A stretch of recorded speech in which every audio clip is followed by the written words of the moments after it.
Good morning to all of you. Welcome to Legal Matters by Sai Babu Sukkara. సహజంగా law degree అయిపోయేటప్పటికి third year ఉన్నప్పుడే చాలామంది students తమకు ఎవరైనా mentors దొరుకుతారా, a senior దగ్గర మనం internship చేయాలి అనేటువంటి డైలమాలో ఉంటారు. అదే పలానా లాయర్స్, సీనియర్ లాయర్స్ ఎవరికైతే 10 సంవత్సరాల ఎక్స్పీరియన్స్ ఉందో, అంతకన్నా మించి ఉందో, పలానా వాళ్ళు స్టూడెంట్స్ని తీసుకుంటారు అని గన మనకు తెలిస్తే, ఈ విద్యార్థులకు తెలిస్తే ఆటోమేటికల్లీ వాళ్ళు వారి దగ్గరికి వెళ్ళి, సార్ మీ దగ్గర చేరతామని చెప్పి ఆఫీసులో చేరవచ్చును, వారి దగ్గర సలహాలు కూడా పొందవచ్చు. అదే లిస్టు లేకపోతే, ఆ మనుషులు ఎవరో తెలియకపోతే ఈ యొక్క కుర్రవాడు పోయి, ఎందుకంటే ఇన్ఫ్లుయెన్షియల్ కాంటాక్ట్స్ ఉంటే పర్లా, లేని వాళ్ళు ఎక్కడో పల్లెటూరు నుంచి వచ్చిన వాళ్ళు, లా చదివిన వాళ్ళు, వాళ్ళ పరిస్థితి ఏమిటి? అక్కడికి వెళ్తే ఆ లాయర్ వాళ్ళని డైరెక్ట్గా లిటరల్గా వద్దనే పరిస్థితి కూడా ఉంటుంది. ఇది కాకుండా ఈ యొక్క మెంటార్ లాయర్స్ లిస్ట్ ఉంటే ఎంతో బాగుంటుంది అనేటువంటి దాని గురించి ఇప్పుడు మనం తెలియజేయబోతున్నాం. Justice Sanjiv Khanna and Dipankar Datta honourable supreme court ఏ కేసులో అంటే నీరజ్ సలోద్కర్ అనమాట. Neeraj Salodkar versus bar council of India others, WP civil number 698/2022, decided by Sanjiv Khanna and Dipankar Datta.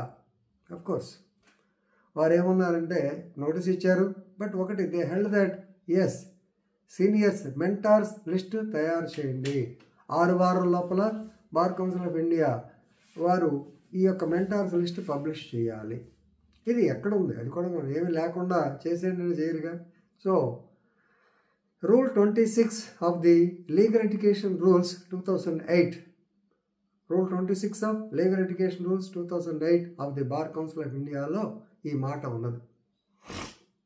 గౌరవ సుప్రీంకోర్టు వారు అక్టోబర్ 2022లోనే ఈ సంఘటన గురించి చేసి, ఎందుకంటే వారు అబ్జర్వ్ చేయడం జరిగింది, చాలామంది అడ్వకేట్స్ ఇన్ఫ్లుయెన్షియల్ పీపుల్ అయితే పర్లా. ఈ అడ్వకేసీలో 4 రకాలు ఉంటారు. ఒకటి అడ్వకేట్ల పిల్లలు, రెండోది రిటైర్డ్ పీపుల్, మూడోది ఈ లాయర్స్ దెబ్బ తట్టుకోలేక మనమే చేద్దాం అనుకునేవాళ్ళు, వాళ్ళకు కూడా లాయర్స్ లిస్ట్ చాలా ఉంటుంది. నాలుగోది అకాడమిక్ చదువుకునేవాళ్ళు, ఆ పిల్లల దగ్గర ఈ లిస్ట్ ఉండదు. కాబట్టి the bar councils they have to prepare a list అని చెప్పి సుప్రీంకోర్టు వారు అక్టోబర్ 2022లో చెప్పారు. దీని మీద మన ఈ నీరజ్ సలోద్కర్ అని ఆయన public interest litigation reserve article 32 of the constitution of India కింద. So rule 26 of schedule 3 of legal education rules 2008 ప్రకారము bar councils they have to prepare a district wise roster of senior counsels. So who are ready to offer services to the students or who are ready to give internship to the students? వాళ్ళు ఎవరై ఉండాలి? Interested persons ఉండాలి, 10 years of standing experience ఉండాలి.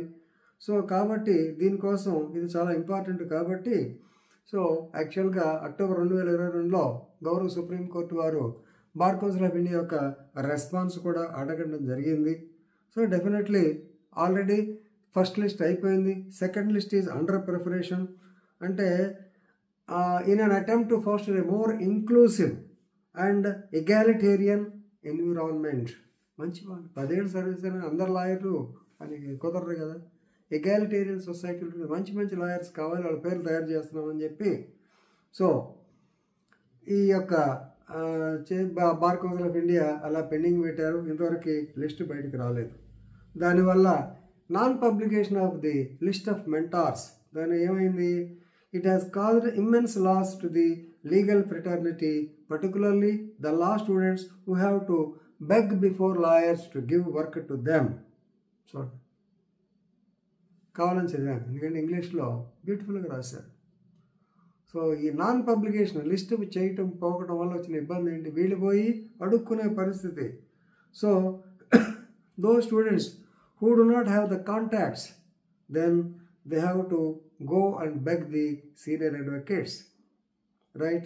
అలాగే కానీ last ఇయరే BCI క్లియర్గా చెప్పారు, ఏమండి మేము రెడీ, లిస్ట్ ఇచ్చేస్తాము, 15 daysలో ఇస్తాము అని చెప్పి బీసీఏ తరఫున అడ్వకేట్ రాధికా గౌతమ్ గారు చెప్పడం జరిగింది. కానీ 6 నెలలు అయిపోయినంతరకు రాల. సో దాని మీద సుప్రీంకోర్టు వారు మరలా ఇంకో నోటీస్ ఇచ్చి క్లియర్గా ఇన్స్ట్రక్షన్ ఇచ్చారు. Let the state bar councils enter appearance and file respective status reports ఏమని, whether implemented, whether they prepared the rules as per rule 26 of the legal education 2008. So కాబట్టి మే నెల, ఈ సంవత్సరం మే నెలకి ఈ కేసు వాయిదా వేయడం జరిగింది. శుభ పరిణామం. ఎందుకంటే మెంటార్స్ లిస్ట్ ఉంటే డైరెక్ట్గా వెళ్ళొచ్చు. సపోజ్ ఒంగోలు ఉంది, ఏదో దాస్ గారు, కృష్ణమోహనో, లేకుంటే కృపాసాగర్, సీనియర్స్ లాయర్స్ ఉండేవారు. వాళ్ళు ఇప్పుడు బిజీగా ఉంటారు. సో వాళ్ళ దగ్గరికి వెళ్ళాలంటేనే జూనియర్స్ కొంచెం కష్టం. కాకుండా అదే లిస్ట్లో వారి పేరు ఉంటే డెఫినెట్గా వెళ్ళి, సార్ ఇట్లా మీ దగ్గర ఉన్న వేకెన్సీ ఉంటే నేను ఇంటర్న్షిప్ చేసుకుంటాను, I will learn the work, definitely they will agree. వాళ్ళ దగ్గర లేనప్పుడు కష్టం కదా. సో కాబట్టి ఇది తెలియాలంటే లిస్ట్ ఉండాలి. ఈ లిస్టు ప్రకారం వాళ్ళు చేసుకోవచ్చు. కాబట్టి very good decision given by the honourable supreme court of India. So I'm sure everybody will follow the same. Right? With this, I am concluding. Thank you very much.